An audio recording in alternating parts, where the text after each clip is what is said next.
Greetings from South Korea. I am Arirang News AI anchor. Here's the news making headlines today. Samsung Electronics Management and Labor Union have reached a dramatic last-minute wage agreement. The breakthrough came after overnight mediation efforts, with Korea's labor minister stepping in to assist with negotiations. With the union suspending the strike, members will vote on a tentative deal over 6 days, starting Friday.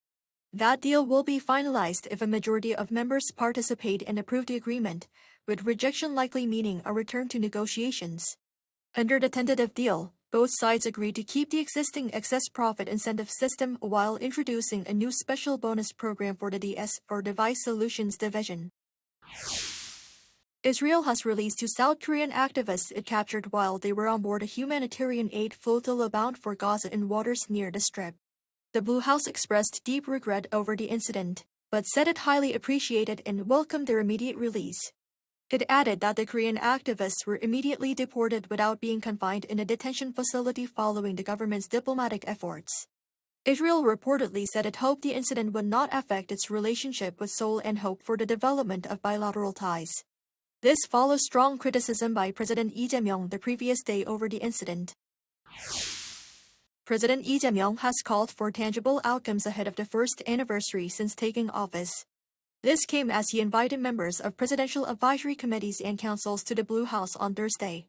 The president added that the past year was dedicated to fixing a system that has been abnormal, and from now on, the focus should be on policies that can actually help improve people's livelihoods. He was briefed on such policies by the committees and discussed future policy plans.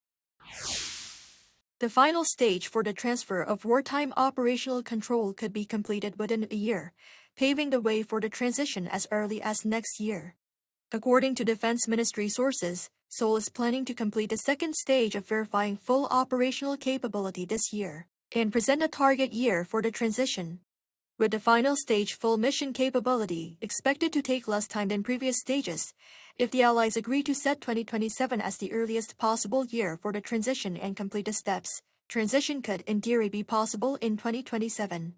Though it remains uncertain whether such a scenario could be realized, officials said Seoul is pushing to establish a roadmap with Washington before this year's Security Consultative meeting in October to accelerate the transfer process. The cumulative number of foreign tourists visiting South Korea from January through April has surpassed 6.7 million.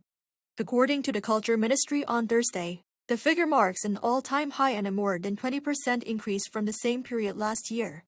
Foreign tourist arrivals in April alone rose nearly 20% year-on-year, driven by large numbers of visitors from China and Japan.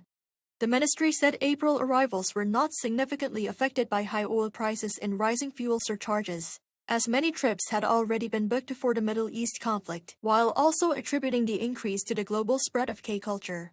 Card spending by foreign tourists also hit a record high of $1.26 billion in April, the highest monthly figure since 2018. That is all from me today. Thank you for watching.